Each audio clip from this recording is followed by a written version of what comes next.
சந்தியா ராகம் சரியில்ல. இன்னைக்கு என்ன நடக்க போகுதுன்னு பார்க்கலாம். வாங்க வீடியோக்குள்ள போலாம். என்ன ஆனாலும் சரி இந்த கல்யாணம் நடந்தே ஆகணும். தனா கழுத்துல கார்த்தி தாலி கட்டியே ஆகணும். எதுக்காகவும் எக்காரணத்துக்காகவும் இந்த கல்யாணம் நின்று போயிடக்கூடாதுங்கிறாங்க புவனேஸ்வரி. நீ ஏமா புவனேஸ்வரி கவலைப்படுற? இன்னும் 2 நாள் தானே, நம்ம நினைச்ச மாதிரி கல்யாணம் நல்லபடியா நடக்கும் பாருங்கிறாங்க பரமேசு. ஆமாண்ணே, கல்யாணம் எந்த தடையும் இல்லாம நல்லபடியா நடக்கணும். தானா இந்த வீட்டுக்கு கல்யாணமாகி வந்த 2 நாளையில தாலி ஏற்றி அவளை வாளா வெட்டியே அனுப்பணும். அது வரைக்கும் கல்யாணத்துல எந்த தடையும் வந்துடக்கூடாதுங்கிறாங்க புவனேஸ்வரி. கல்யாணத்துக்கு 2 நாள் தானே இருக்குது, அதுக்குள்ளேயே என்ன தடை வந்துட போகுது, கவலைப்படாதீங்கங்கிறாங்க. இல்லப்பா, இருந்தாலும் அந்த கதிர் மேல எனக்கு சந்தேகமா தான் இருக்கு. அவன் தான் என்கிட்ட சவால் விட்டுருக்கான், இந்த கல்யாணத்தை எப்படி நடத்துறீங்கன்னு நானும் பாக்குறேங்கிறான். அவன் எந்த நேரமும் நம்மளையே கண்காணிச்சுட்டு இருக்கான். ஆமாமா, காட்டு சொல்றதும் சரிதான். நலங்கன்னைக்கே நம்மளுக்கே தெரியாம நம்ம எடுத்த புடவைய மாத்தி வச்சவன் ஏன் கல்யாணத்தை நிறுத்த மாட்டான்னு என்ன நிச்சயங்கிறாங்க புவனேஸ்வரி. அவன் வராம இருக்க ஏதாவது ஒரு வழி செய்யலான்னு பேசுறாங்க. ஆமாமா, அவன் வராம இருக்க ஏதாவது ஒரு வழி செஞ்சே ஆகணும். நலங்கன்னைக்கு அவ்வளவு குழப்பம் பண்ணுவேன், நிச்சயமா கல்யாணத்தும் போதும் ஏதாவது ஒரு குழப்பம் பண்ணி கல்யாணத்தை நிறுத்தத்தான் பார்ப்பாங்கிறாங்க கார்த்தி.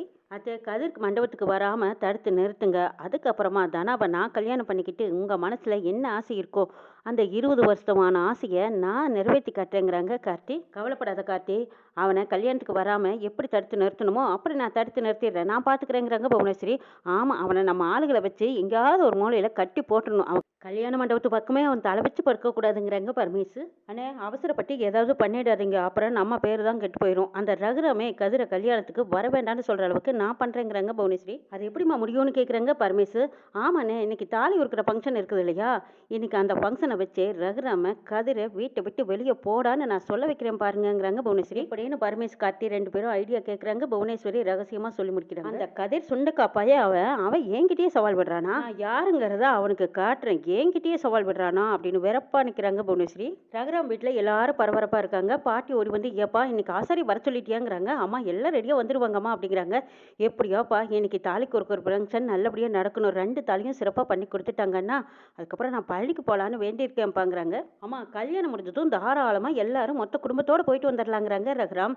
அன்னைக்கு என்னென்ன இது, கல்யாணம் முடிஞ்சு எல்லாரும் தேன் நிலவுக்கு போகலான்னு சொல்லுவீங்க, நீங்க என்ன கோயிலுக்கு கூட்டிட்டு போகலான்னு சொல்றீங்களேங்கிறாங்க சிவராமன். கல்யாணம் முடிஞ்ச கையோட கோயிலுக்கு போறது தானே நல்லது, அப்படி போயிட்டு வந்ததுக்கு அப்புறமா அவங்களும் தாராளமா போயிட்டு வந்துட்டுமேங்கிறாங்க. சரின்னு நீங்க சொல்றது சரிதான்ட்டு போறாங்க சிவராமன். மாயாவும் தனாவும் 2 பேரும் செல்போன்ல செல்ஃபி எடுத்துட்டு இருக்காங்க. இதை பார்த்து ரசிச்சுக்கிட்டே சீனு ஒரு பூவை பிச்சு பிச்சு போட்டுட்டு இருக்காங்க. அந்த பக்கமா கதிர் வர்றாங்க. டே என்னடா இது, பூவை பிச்சு பிச்சு என் மேல போடுறியான்னு கேக்குறாங்க. அட ஓ மேல வந்துருச்சாங்கிறாங்க. ஆமாடா, ஏண்டா அங்க என்னடா பார்வை, ஏண்டா உனக்கு தான் 2 நாளையில கல்யாணம் ஆக போகுதுல்ல, அப்புறம் என்னடா கனவு, ஏண்டா இப்படி தனியே நின்று ரசிக்கிறேங்கிறாங்க. இருக்கட்டும், இன்னைக்கு முக்கியமான ஃபங்க்ஷன், உங்களோட வேலைக்கு ஏதாவது இங்க காட்டிடாதடாங்கிறாங்க சீனு.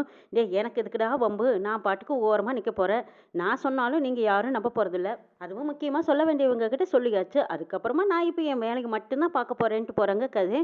என்னது இவன் பாட்டுக்கு உளறிட்டு போறானே, இவன் என்ன சொல்றான்னு நம்மளுக்கு ஒன்றும் புரியலன்னு மறுபடியும் சீனு தனாவும் மாயாவும் சிரிச்சு பேசி விளையாடிட்டு இருக்கிறத பார்த்து ரசிக்கிறாங்க. புவனேஸ்வரி குடும்பத்தோட எல்லாரும் வந்திருக்காங்க. இதெல்லாம் பார்த்துட்டு அடடே மாப்பிள்ளை வீட்டுக்காரங்க வந்துட்டாங்கன்னு போய் ராகுராம் வரவேற்கிறாங்க.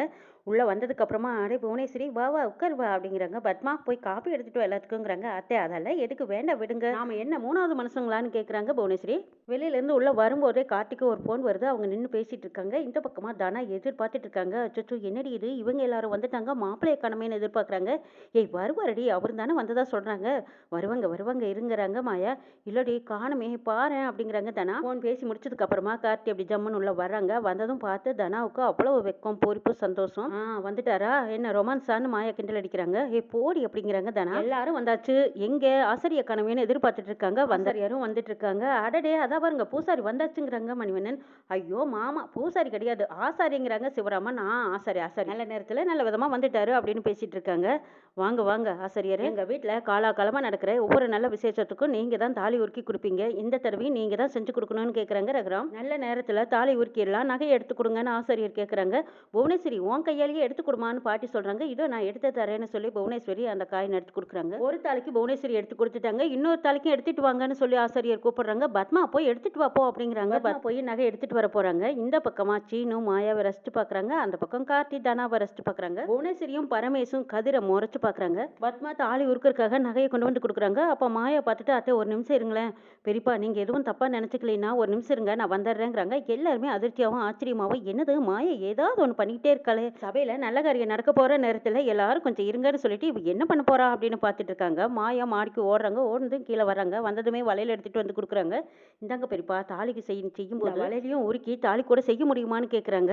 ஏமா தாலி செய்யும்போது புது பவனில் தாம்மா தாலி செய்ய முடியும், பழைய நகையெல்லாம் போட்டு செய்யக்கூடாதுங்கிறாங்க பாட்டி. மாயா இந்த வளையல் யாருதுன்னு கேட்குறாங்க ஜானகி. இது எங்கள் அம்மாவோடதுன்னு சொல்கிறாங்க மாயா. அதை பார்த்ததும் ஜானகி கண்ணில் கண்ணீர் வருது. எங்கள் அம்மா இப்போ என் கூட இல்லை, எங்கள் அம்மா எப்போவும் என் கூட இருக்கணும்னு நான் நினைக்கிறேன், நான் ஆசைப்படுறேன். அதனால தான் தாலி என் கூடவே இருக்கிற மாதிரி, எங்கள் அம்மாவும் என் கூட இருக்கிற மாதிரி நான் இந்த வளையலை உருக்கி தாலியாக பண்ணி கொடுக்க சொல்லி கேட்குறேங்கிறாங்க மாயா. அட நீ என்னம்மா இப்படி சொல்கிறேன்னு கேட்குறாங்க பத்மா.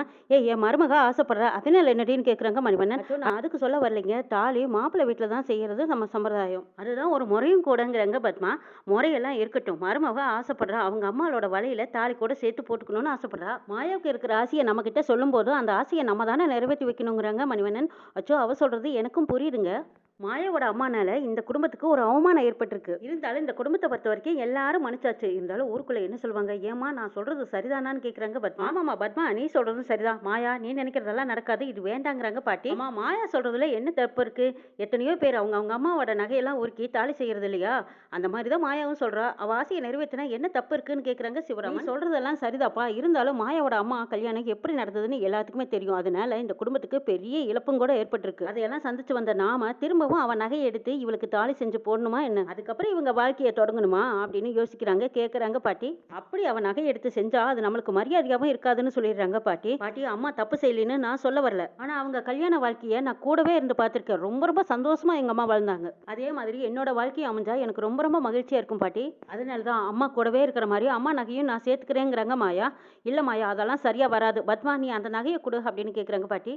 அம்மா ஒரு நிமிஷம் இருங்க, மாயா சொல்றதுல எந்த தப்புமே இல்லை. எந்த ஒரு பொண்ணுமே புது நகையா தேடி தேடி பார்த்து வாங்குவாங்க. ரகு என்ன நீயுமா இப்படி பேசுறேன்னு கேட்குறாங்க பாட்டி. ஆமா மாயாவும் அவங்க அம்மா கையில இருந்த நகை அவ கூடவே எப்பவும் வாழ்க்கை முழுக்க இருக்கணும்னு ஆசைப்படுறா. இதுல என்ன தப்பு இருக்கு? இப்ப இதுல தெரியலையா அவ அம்மா மேல அவ எவ்வளவு பாசம் வச்சிருக்கான்னு? மாயாவோட ஆசையில எந்த தப்பும் இருக்கிற மாதிரி எனக்கு தெரியல. அதனால அந்த தாலியில அவங்க அம்மாவோட நகையை உரிக்கிடலான்னு சொல்றாங்க ரகுராம். ஆமாமா எனக்கும் மாயா சொல்றதுதான் சரின்னு படுது. மாயா அவங்க அம்மா மேல எவ்வளவு பாசம் வச்சிருக்கான்னு எனக்கும் தெரியுங்கிறாங்க சீனு. அவ ஆசையை நம்ம செஞ்சு கொடுத்தா என்ன, அதான் மாமாவும் போயிட்டாரு, சரி அவ விருப்பப்பட்டபடி நம்ம செய்யலாம். சரிப்பா நீயே சொல்லிட்ட, மாயாவும் ஆசைப்பட்டு கேட்டுட்டா, அதே மாதிரி செஞ்சிடலான்னு பத்மாவும் இரு மனசோட அப்படியே அந்த நகையை எடுத்து கொடுக்குறாங்க. ரெண்டு பேர்த்தோட நகையும் கொடுத்து தாலி அடிக்க ஆரம்பிச்சாச்சு. அதுக்கப்புறமா இந்தாங்க பூஜையில வச்சு கொடுங்கன்னு சொல்லி ஆசிரியர் கொடுக்குறாங்க. பத்மா நீ வாங்கிக்கோ அப்படிங்கிறாங்க ரகுராம். ஆனா இல்லைண்ணே, இந்த வீட்டில் எந்த ஒரு நல்ல விசேஷம் நடக்கும்போதும் அது உங்க கையால் தொட்டு கொடுத்து தான் பழக்கம். அந்த தாலியை நீங்களே உங்க கையால் வாங்கன்னு சொல்லிடுறாங்க பத்மா. இந்த பக்கமா தனாவோட தாலியை ஜானகி நீ வாங்குங்கிறாங்க புவனேஸ்வரி. ஆசிரியர் தாலி அடிச்சு உருக்கி கொடுத்துட்டு சரி நாங்கள் கிளம்புறோன்னு அவங்க கிளம்பி போயிடுறாங்க. ஜானகி மாயாவோட தாலியை எடுத்து எல்லாத்துக்கிட்டையும் ஆசீர்வாதம் வாங்கிட்டு வந்து வைக்கின்னு சொல்றாங்க. ஜானகியும் அதே மாதிரி மாயாவோட தாலியை வாங்கி எல்லாத்துக்கிட்டையும் ஆசீர்வாதம் வாங்கிட்டு வந்து பூஜையில் வைக்கிறாங்க. சாரு கிட்ட பத்மா சொல்றாங்க, நீ ஒன்றும் கவலைப்படாத, இது மாயாவோட தாலியா இருந்தா இருந்துட்டு போகட்டும், நான் உனக்கு தனி பவுன் வாங்கி வச்சிருக்கேன், அதுல தாலி செஞ்சு சீனு உன் கழுத்துல கட்ட சொல்றேங்கிறாங்க. அடுத்தது தனாவோட தாலி எடுத்து எல்லாத்துக்கிட்டையும் ஆசீர்வாதம் வாங்கிட்டு இருக்காங்க. அப்ப பார்த்து புவனேஸ்வரி ரெட்டியும் ஆசீர்வாதம் வாங்கிடுறாங்க. புவனேஸ்வரியும் நல்லபடியா தொட்டு கும்பிட்டுறாங்க. அவங்க அண்ணன் கிட்ட கஞ்சாட பண்றாங்க, கையசிக்க சொல்றாங்க. நான் பாத்துக்கிறேங்கிறாங்க பரமேசு. ஜானகி யதார்த்தமா எல்லாத்துக்கிட்டையும் ஆசீர்வாதம் வாங்கிட்டு வரும்போது கரெக்டா கதிர் கிட்ட போய் ஆசீர்வாதம் வாங்குறாங்க. கதிர் புவனேஸ்வரியும் பரமேசியும் பாக்குறாங்க. அவங்க பார்த்து பரமேசு அந்த பக்கமா கதிர் பக்கம் கையை வச்சு அப்படி தட்டி விட்டுறாங்க. கதிர் தட்டி விட்ட மாதிரி ஆயிடுது எல்லாத்துக்கும். தாலி தட்டோட கீழே விழுந்ததுக்கு அப்புறமா பரமேசு அப்படியே கொந்தளிச்சுக்கிட்டு கோபத்தோட வந்து, டே என்னடா காரியம் பண்ணி வச்சிருக்கேன், நானும் பார்த்துட்டே இருக்கேன், கல்யாணத்துல வந்து ஏதாவது ஒரு தப்பு பத்து பண்ணிட்டே இருக்கேன், ஏன்டா தாலியை தட்டினேன்னு சொல்லி அடி அடி நடிச்சிட்டு இருக்காங்க பரமேசு. எல்லாருமே வேண்டான்னு தடுத்து பாக்குறாங்க. புவனேஸ்வரி ஒண்ணுமே தெரியாத மாதிரி, என்ன அவன் தெரியாம தட்டி விட்டுருக்கான், அதுக்கு என்ன இப்படி போட்டு அடிக்கிறேன்னு கேக்குறாங்க.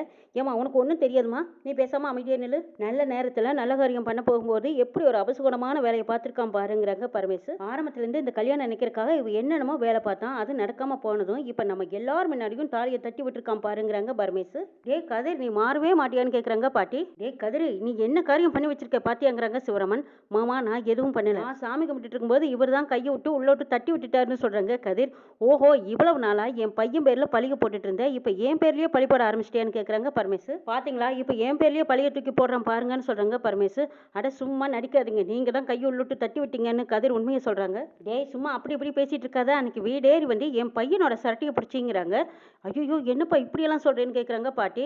ஆமாங்க, என் வீடேறி வந்து என் பையனோட சட்டை பிடிச்சான். இது ரகுராம் கூட தெரியுங்கிறாங்க பரமேசு. அன்னைக்கே இந்த மாதிரி எல்லாம் இனிமே எந்த ஒரு பிரச்சனையும் வராதுன்னு ரகுராம் தான் வாக்கு கொடுத்தாரு. ஆனா இன்னைக்கு எப்படி ஒரு பிரச்சனை பண்ணியிருக்கான் பாருங்கிறாங்க பரமேசு.